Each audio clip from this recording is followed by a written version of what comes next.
You are listening to TBR Radio Presents The DIXIE Heritage Show, with your host, the Director of DIXIE Heritage, Dr. Ed DeVries.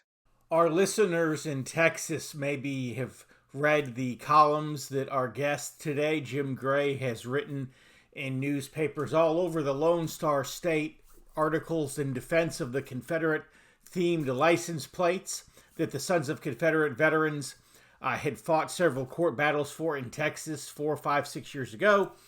And in more recent years, articles defending the monuments to our Confederate heroes that have been under attack across the Lone Star State and across the United States of America.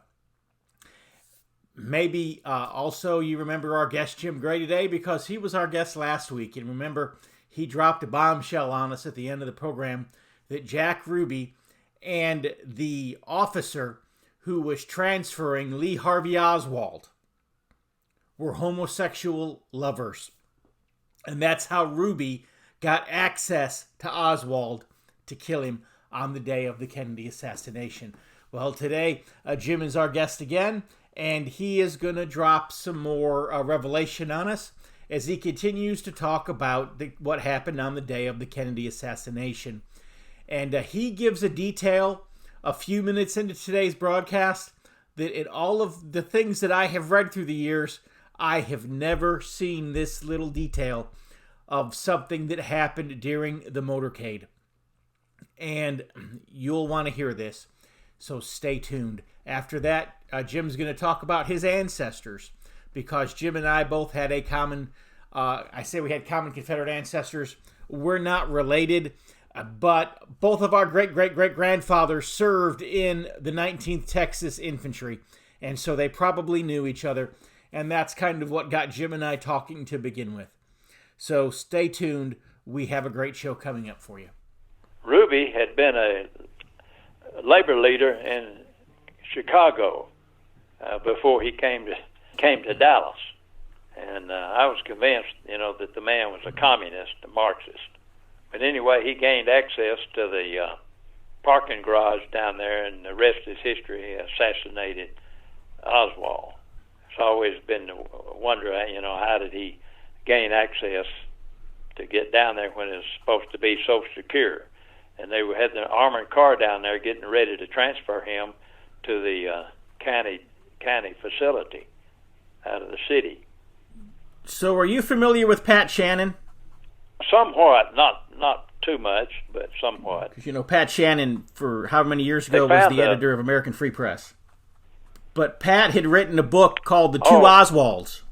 Yes, okay, yes. Were you a witness to Ruby shooting Oswald, or is that just something that you happen to know some of the details of, having been in law enforcement? I happen to know some of the details. I was not there on that occasion. Okay. But I did went in one day. I believe it was a Rexall drugstore. And Tannehill was one of his lawyers, and then the guy from California was the key lawyer for Ruby. And I'll never forget I came in, sat up there next to him, didn't really know at the time who he was, but he had a carpet bag, looked like a piece of carpet on his satchel that he carried all his legal documents in. That kind of made an impression on me. So is there anything else? It was definitely a set-up deal. Right. Is there anything else interesting that you remember about the Kennedy assassination? Well, I'll tell you one thing that I'll never forget is that we were there waiting on the motorcade to come down, and it was raining, and we saw Air Force One flying over. When the motorcade actually came on through, the sun was out, and we had shed our raincoats, and they had left that plexiglass bubble off that car. And it was just like a matter of minutes that he would have had that on there because of the rain. And it's always puzzled me if that was, providential or what. I've just always, the rest of my life, I remember that.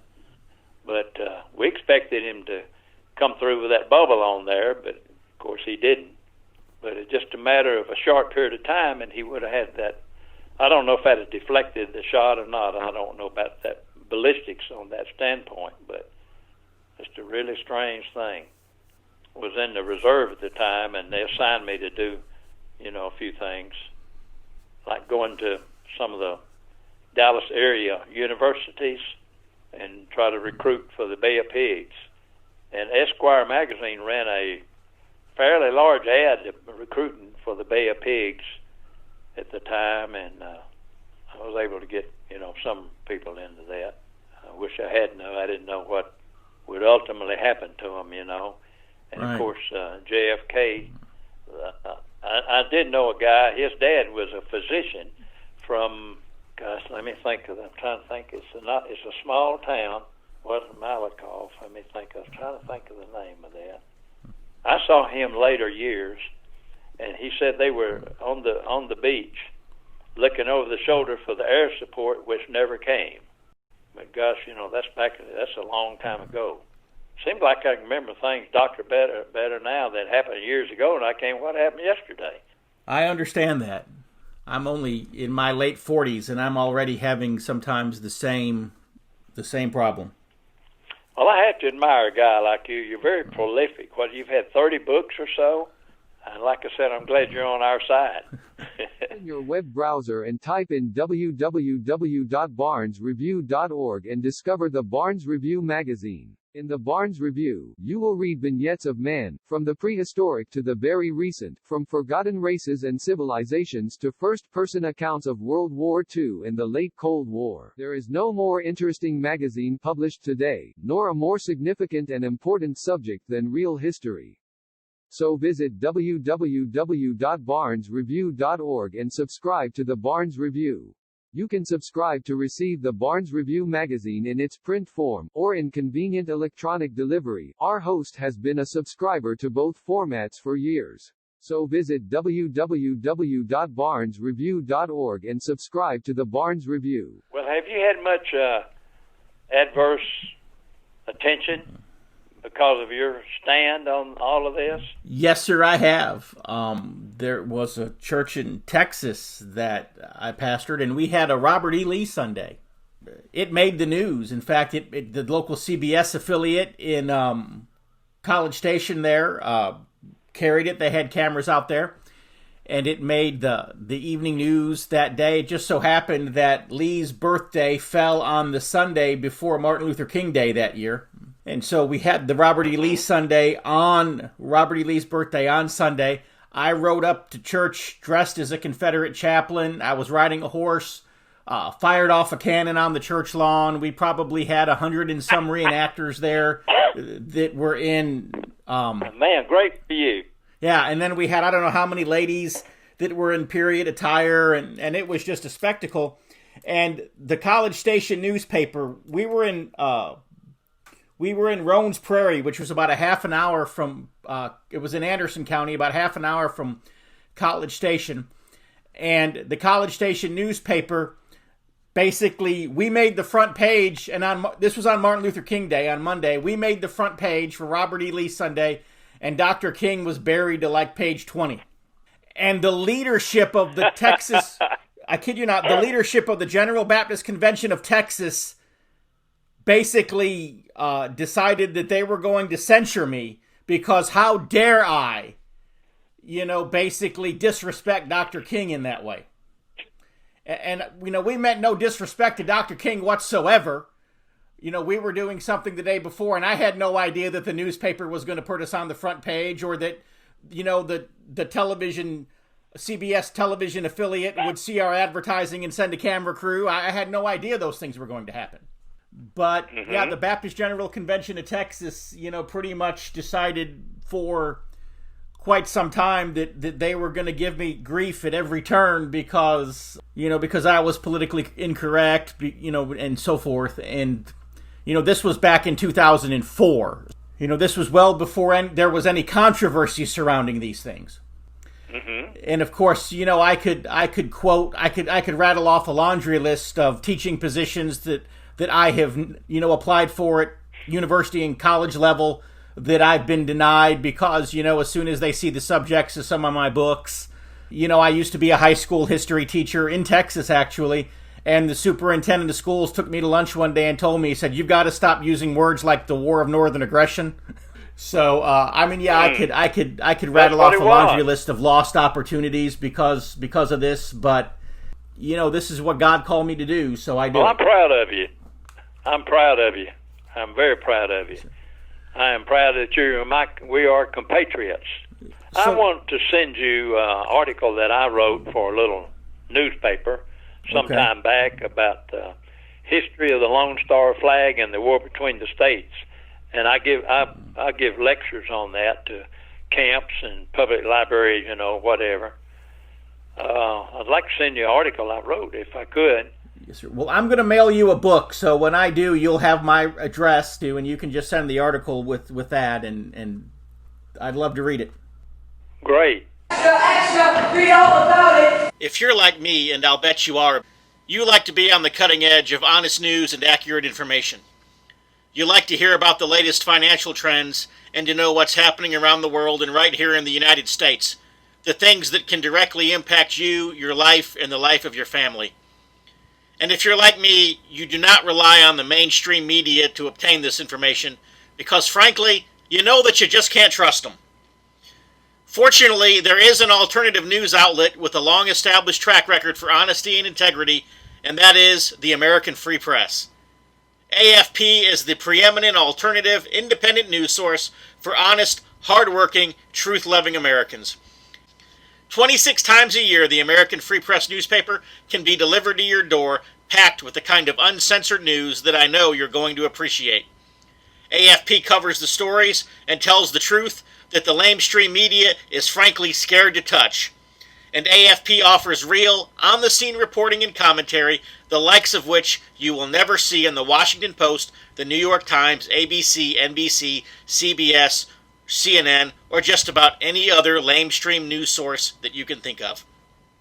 That's right, there's only one national populist news weekly staffed by an unsurpassed team of veteran investigative journalists who will dare to rip the veil off of many of the major news stories that are being censored and suppressed by the big money-controlled media monopoly. And that's the American Free Press. AFP publishes exciting, in-depth, uncensored news and information that's grassroots and patriotic, information that Americans need to know in order to combat the growing police state. AFP stands firmly against the New World Order and against those who are working to establish a global plantation under the rule of a powerful few. In short, AFP is your voice. If you have any doubt why they want to silence AFP, you must be relying on the lamestream media for your news, and folks, that's a big mistake. If you're ever dissatisfied with your subscription to the American Free Press, their guarantee is that you just drop them an email and they will gladly refund the unused portion of your subscription.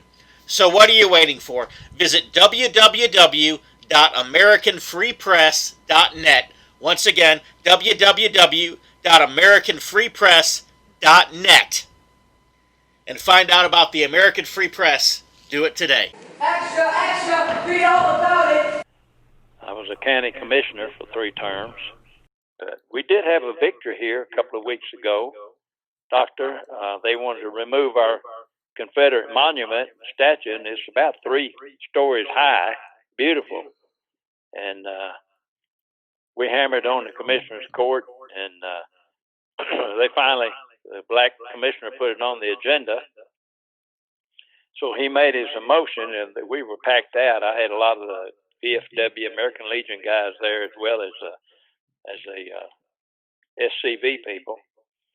And he made the motion to remove it, and he didn't get a second. Died for lack of seconds. So we consider that a victory. Right.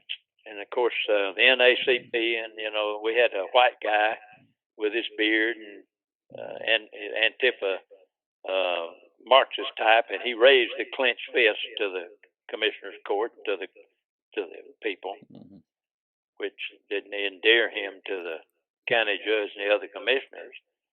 But 1 week later, because of the action that took place on that occasion, emboldened the neighboring county, Harrison County, over in Marshall. And the same thing happened. Their black commissioner put the motion forward to remove their statue, and it died for a lack of a second as well. Oh, yeah. Well, the county judge called for a second twice. He said, there being no second, the motion fails. And that is just tremendous. Interesting times we live in. Yep. Oh, yes. But anyway, I guess the big battle, the ultimate trophy in Texas, when they come after our Lone Star flag. But that'll be the subject of the article I'll send to you. And you'll see when you get it. I portrayed the Battle of Antietam, 1st Texas Infantry, over 82% loss, the heaviest loss of any unit of either side during the war.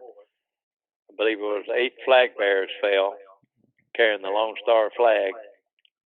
And then some private from Pennsylvania picked it up. And Teddy Roosevelt returned it to Texas when he was president. So tell me about J.W. Mcclung. Okay, now William James Mcclung was my great-grandfather. And let me see now.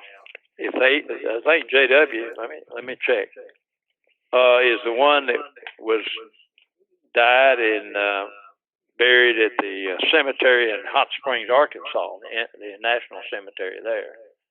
Okay, there was J.W., L.J., and W.J. Okay, J.W. That's Joseph Wilson Mcclung. Was your great-grandfather, was he at Jenkins Ferry? I am not for sure. I'm assuming so because his unit was, so I have no reason to believe that he would not have been. But I do not know, individually what he may or may not have done in that battle. Well, the irony of our great-grandfathers might have known each other. And your grandfather might have known my great-uncles. We never know. Yes, sir. When we get our time machine, you and I will take a trip and we'll go back. We'll find out. Well, I'm trusting just based on some of the things that he did after the war that, I'll see my great-grandfather when I'm with the Lord, that he's with the Lord now, and I'll see him when I'm with the Lord. So no doubt at some point, of course, eternity is a long time, but at some point I'll probably start asking him some questions. Oh, yes. Okay, William Wilson Mcclung, that was my great-grandfather, 1809, let me see. William Jackson Mcclung died at Little Rock, Arkansas in 1862. I think he was wounded as well. Probably killed him. I'm thinking about writing a book about my ancestors. Of course, Micaiah N. Lawrence, who was in Company C of the 19th Texas Infantry. And also I have another great-great-grandfather. His name was Robert Smith. And he was actually a Methodist pastor in Alabama who was a chaplain in the Confederate Army. And he's the officer that I joined the Military Order of the Stars and the Bars through however many years ago. And I'm thinking about writing a book about the two of them, essentially. And the book would be titled Honor Thy Father. Just basically honoring my fathers who are Confederate ancestors. And the truth is, though, that it will be a short book because I don't have a lot of details.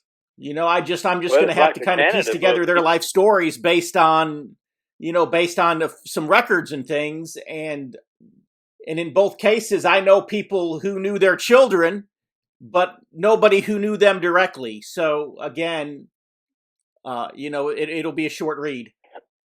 But, well, it's like the book that Canada on the 19th Infantry. He didn't finish that book. He died before he finished it, didn't he? Yes, sir, he did. Welcome to the Christendom curriculum. Every parent who decides to homeschool wants to secure a great education for their child, while also saving time and money. But these days, many parents have another concern. They also want a homeschool curriculum without all the multiculturalist, politically correct diversity doctrine that's really little more than a thin disguise for an anti-Christian, anti-American, and anti-Western civilization bias. Now there is such a curriculum.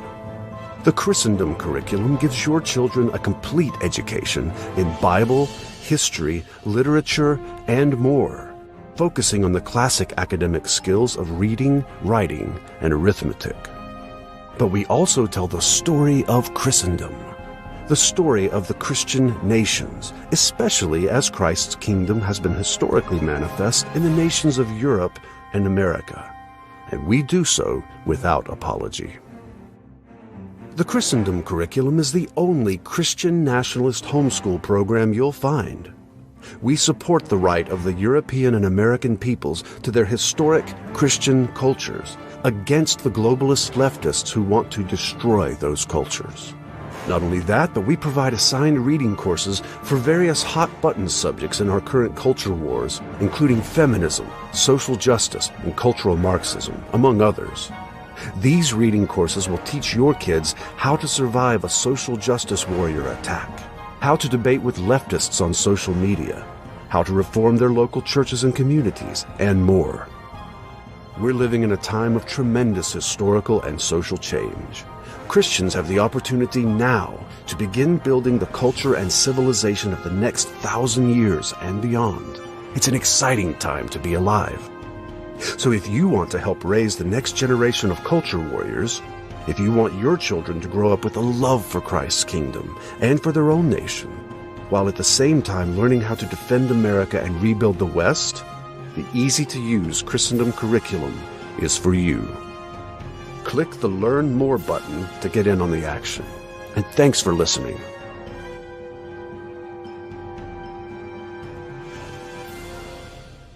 Mcclung of Georgia, and that was my grade, 3 grades, I believe, with him. Born in, 1785. Hezekiah and Zechariah were my great-great-great-grandfathers. I guess the prophets, they named the children after the prophets back then. It says he was 11 years old when he was gifted a black mare and 250 acres on Sand Creek in Rowan County, North Carolina. He given to him by Robert Lynn. His father, John, was to hold the assets in trust until he would come of age. At that point, we did not know his relation to Robert Lynn. Also, the deed filed in Greene County, Georgia, 3 witnesses, Reuben, Bella, Moses, and Samuel. Okay, I'm seeing his now. Said during the War of 1812, Reuben served as an ensign. We have this record sent in by Marjorie Wages. Quote, as the War of 1812 with England continued, it became necessary for the United States to call for more troops. As a result, Major Tandy Key was promoted to Lieutenant Colonel, detached from the 25th Regiment of the Georgia Militia, stationed in Jackson County, to be used in the U.S. service. A muster roll organized on the 19th day of August, 1814, for the United States service under the Acts of Congress of the 28th of February, 1795, and 18th April, 1814. So he was in service as an ensign. You know, when you get into this, it's just all over the place. So he was your assistant surgeon. Oh, go ahead. I'm sorry. I say, so he was your grandfather, J.W. Mcclung's father? Have you ever gone past them coming to this country, into Europe, on the international or whatever ancestry? I would have to. How far back have you really gone? On my mother's side of the family, I was able to go back to the early 1700s to Culpeper, Virginia. And then, of course, I did not go back any further than that. I didn't go into anything, prior to the family being on this side of the pond. I didn't go to Europe. On my father's family, they came into the country in 1898 from Holland. And again, I've not gone back beyond that. That's kind of where I stopped digging. At some point, maybe I'll dig further into the European history. It's not that I didn't have the interest. I didn't have the immediate need for the information and just didn't have the time to pursue it. Once I'd found the information I was looking for, I just kind of stopped. Right, I can understand that.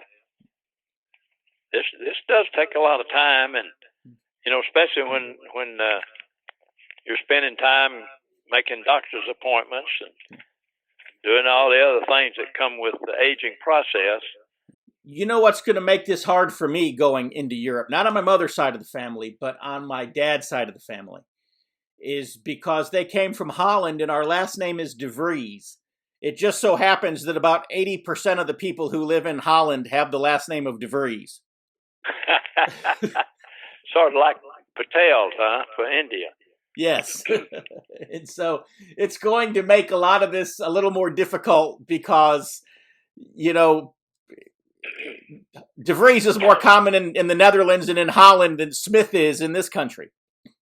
Well, that crossing over, see, that I ran into that here not too long ago on the studies. And I was talking to a genealogist for one of the camps that I saw at a gun show, and he had his computer there, and he traced mine, traced some back, and he found out. He said that one of my great grandfathers was in the Choctaw Cavalry, but then that turned out.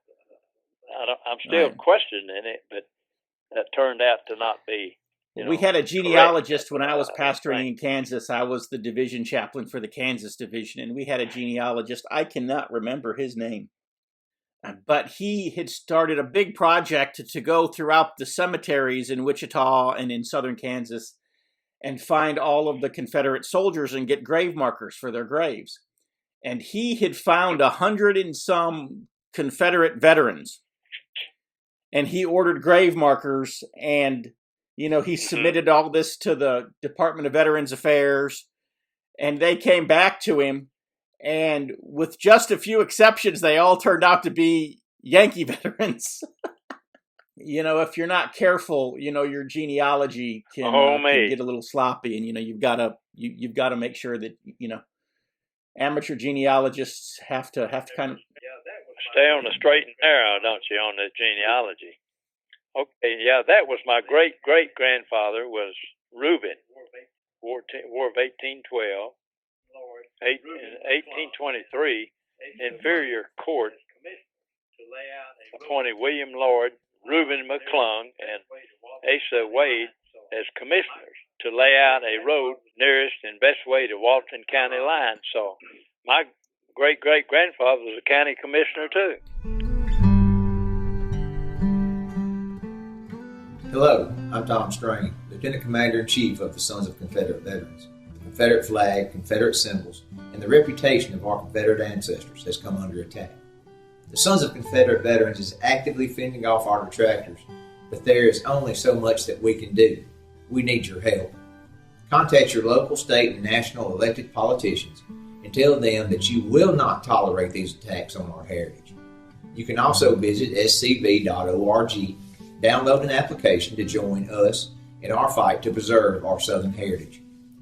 Visit scv.org today.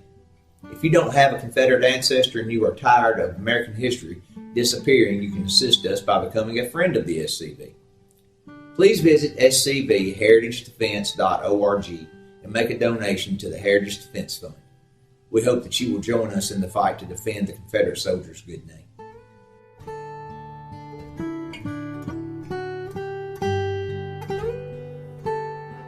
We are officially out of time for this week's TBR Radio Presents the Dixie Heritage Show.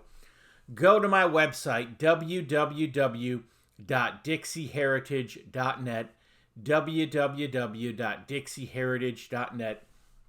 You can sign up for a free copy of my email newsletter, and when you do, I'll send you absolutely free of charge a copy of my book, The Truth About the Confederate Battle Flag. While you're there, you can also go to the bookstore at www.dixieheritage.net, and you can pick up a copy of my book, co-authored with Gary Canada, which is a regimental history of the 19th Texas Infantry, which is the unit that our guest today, Jim Gray, and my own great-grandfathers had served in during the war between the states. But we are out of time.